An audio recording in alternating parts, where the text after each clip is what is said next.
right, so you want to really get a grip on that Harris-Trump debate, huh? The one that everyone's calling, like, the defining moment of this whole election. Yeah, it's everywhere you look, Yeah, right? totally. Well, buckle up, because we are going deeper than your typical post-debate breakdown here. We are diving into the numbers, folks. That's right. We're going right to the source. The latest ABC News Ipsos poll took it right after the debate wrapped, and we are going way beyond just, like, who won the debate to uncover what actually changed, what didn't, and what it means for you, the voter. Yeah, because let's be real for a second. Okay.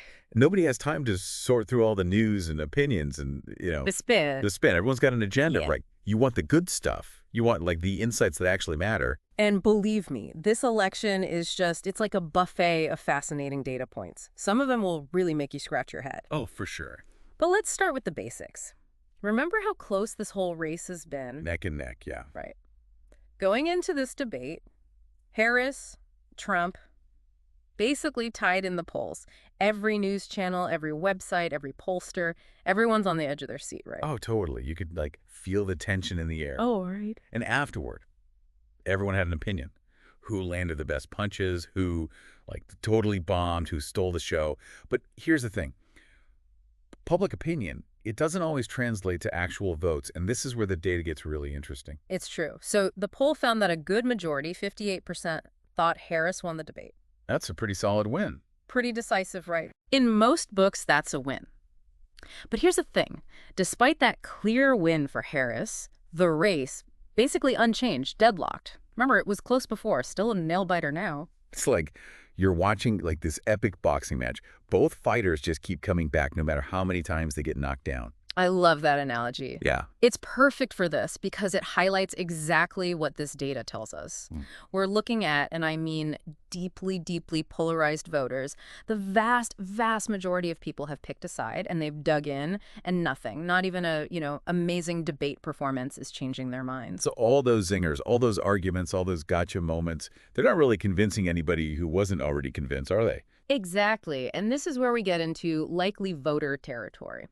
So when pollsters are looking at elections that are this close, they really focus on likely voters. These are the people who are registered, have a history of actually voting, and are saying they're definitely voting in this election. So forget the people who just like to talk politics around the water cooler. We're talking about the people who decide the election. 100%. And for those likely voters, the shifts after the debate. Meaningless, statistically insignificant. For the people who really matter in all this, the debate basically didn't change a thing. So what does all this mean for you? It means this election isn't about persuasion anymore. It's a turnout battle. It's about getting your base, your core supporters, fired up and getting them to actually vote. And that's where things get even more interesting when you look at voter loyalty, especially with all the hype before the debate. Remember all that talk about the Taylor Swift effect? Oh, yeah, the celebrity endorsement that was going to, like, bring in all those young voters, right? Exactly. Everyone was talking about it. Well, according to the poll, even Taylor Swift couldn't work her magic this time. In fact, the poll suggests it might have even backfired. No way, really? Yeah. So even a pop icon like Taylor Swift can't escape this political divide in the country. People are so set in their opinions, even their idols can't sway them. We've kind of seen this before, though, right? Oh, absolutely. And that resistance to switching sides, even more extreme with Trump's base. I'm talking a level of loyalty we almost never see in modern politics. 73%, a whopping 73% of Trump supporters have been with him since day one. Wow, day one. That is some serious dedication. I think they say, once you go Trump, you never. Eh? You know what? I'm not going to finish that. That's a whole other conversation. But Yeah. you get the point. It's solid support, right? Yeah. So where does that leave Harris in all this? Well, she's definitely got an uphill battle trying to win over those diehard Trump supporters, but she does have some advantages. Remember those poll numbers we mentioned about likability? That's where she really has an edge. Okay. Tell me more about these numbers. The poll.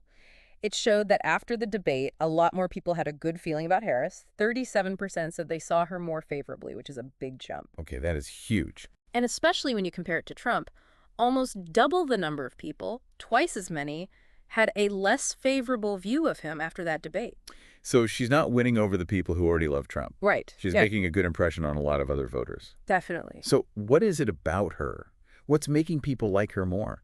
It seems like it's really just her, The poll said voters see her as relatable, they trust her more, and honestly, she just seems more like a regular person. She's got that I'd have a beer with her thing going on. Exactly, yeah. But, I mean, is that going to be enough, with how divided everyone is? Right. It's a good question, right? Speaking of questions, we've got to talk about the issues, right? Of course, yeah. We've talked about how voters feel. But what about the stuff they actually care about? Where do Harris and Trump stand? Yeah. And more importantly, where do you fit into all of this? And that's where things are really interesting, because you start digging into those issues and you see these gaps, especially between men and women. Okay, interesting. Like what? Take abortion, for example. It's not surprising that it's a way bigger deal for women voters. I mean, way bigger. 68% say it's a major factor in their vote versus 54% of men. That's a pretty significant difference. I mean, it makes sense this is a really personal issue for a lot of women. And in a race this close, that could really sway some voters. Absolutely. What about other issues? Any other big differences between men and women? Healthcare is another one. Big time. 82% of women say it's a top issue for them, compared to 71% of men. So access to affordable health care, that's clearly a major concern. For women especially. Yeah. But some things never change, right? Yeah. Take a wild guess. What's a #1 issue for both men and women? The economy. Ding, ding, ding. You got it. It's the economy. Always the economy. And when it comes to who voters trust more with the economy, Trump is ahead by a solid 7 points. Wow.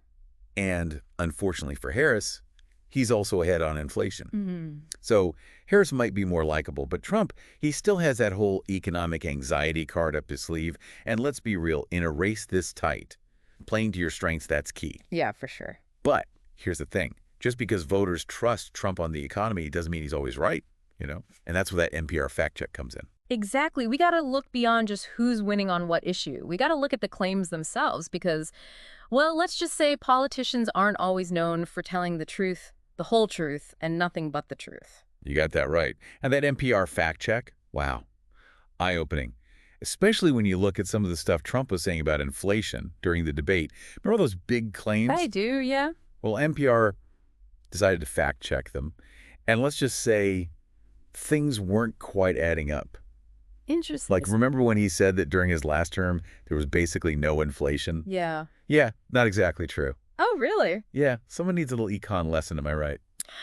But here's the thing. Even if the details are fuzzy, remember what the poll said. Voters trust him on the economy. So even if he's stretching the truth a bit, it might not even matter. He's playing to his strengths. And for a lot of voters, that's what matters. Which is why fact-checking is so important, especially these days with all the misinformation flying around. Voters need the facts so they can make smart decisions no matter who they're voting for. 100%. So let's talk about another hot topic that got everyone fired up during the debate. Immigration. Right. Now, immigration, that always seems to get people riled up. And Trump never wanted to back down from a little controversy. Well, he made some pretty wild statements, let's just say. Like what?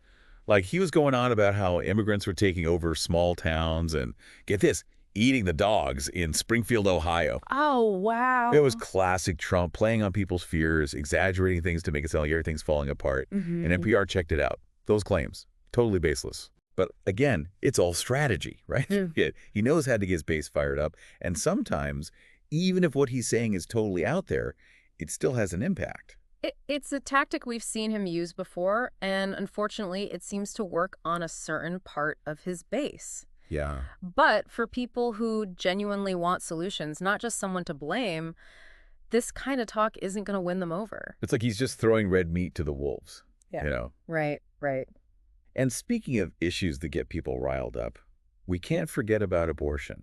Talk about a topic that always seems to dominate the headlines and really divide people. It's always there. Yeah. And during the debate, both candidates basically stuck to their usual talking points. Right. Trump went on about late-term abortions, claiming they're happening everywhere, which, by the way, is just completely false. Yeah. But again, it's all about appealing to his base, who tend to be pretty passionate about this issue.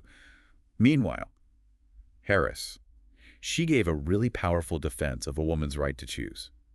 But here's the thing.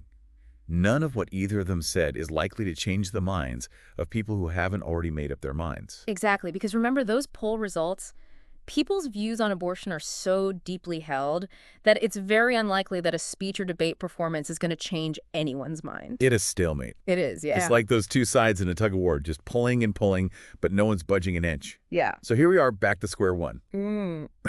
This debate, everyone called it a big win for Harris. But when you look at the bigger picture, it doesn't seem like much has actually changed. Yeah. It's enough to make your head spin, right? But that's why you're here. Yeah. We've gone through all those post-debate polls. We've looked at the fact checks, those voter demographics. We've dug into those big issues that are going to decide this election. We've gone way deeper than just scratching the surface and given you, the listener, a much better look at what's really going on in this election so you can cut through all the noise and actually understand it. Exactly. You're not just listening to headlines anymore. You're in the driver's seat. That's right. You can look at this whole crazy political world and you know what's up. And that is the power of the deep dive, my friends. You're taking control, right? You're getting the information you need to make up your own mind. Okay, so as we wrap up this deep dive, I want to leave you with something to think about. So we've talked about how divided everyone is, how important voter turnout is going to be, how much likability matters, even more than actual policies, it seems like. So what does this all mean for the candidates? What kind of strategies are we going to see from them as we get closer and closer to Election Day? Yeah, good question. Are we going to see them focusing even more on their base? Yeah. Even if it means those few undecided voters out there feel even more alienated? It'll be interesting to see, will the whole campaign become even more about personality, less about the actual issues? And what does that say about where politics are headed in this country? It's a lot to think about, and these are just a few of those big questions we're going to keep digging into as this campaign goes on. So stay tuned for more. And remember, knowledge is power, especially in an election year. This is The Deep Dive, signing off. For now.